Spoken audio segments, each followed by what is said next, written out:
பயங்கரமான இரண்டு தருணங்கள் என்ன? முதலாவது, ஹஜ்ரத் ஸல்லல்லாஹு அலைஹி வஸல்லம் அவர்கள் தெளிவாக ஹதீஸிலே சொல்லி காட்டினார்கள்.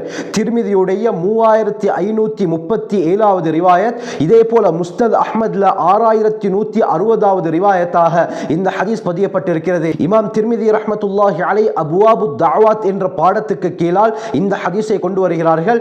இமாம் அஹ்மத் ரஹ்மத்துல்லாஹி அலைஹி முஸ்னத் அப்துல்லா பின் உமர் ரதியல்லாஹு அன் என்ற பகுதிக்கு கீழால் இந்த ஹதீஸை தங்களுடைய கிதாபிலே கொண்டு வருகிறார்கள். அப்துல்லா பின் உமர் ரதியல்லாஹு அன்ஹு அறிவிக்கிறாங்க, ஹஜ்ரத் ஸல்லல்லாஹு அலைஹி வஸல்லம் சொன்னார்கள், இன்னல்லாஹ யக்பலு தௌபத்தல் அப்தி மா லம் யுகர்கிர். ஒரு அடியானுடைய ரூஹ் தொண்டை குழியை அடையாமல் இருக்கும் காலமெல்லாம் அல்லாஹ் அந்த அடியானுடைய தௌபாவை ஏற்றுக்கொள்கிறான் என்று ஸல்லல்லாஹு அலைஹி வஸல்லம் சொன்னார்கள்.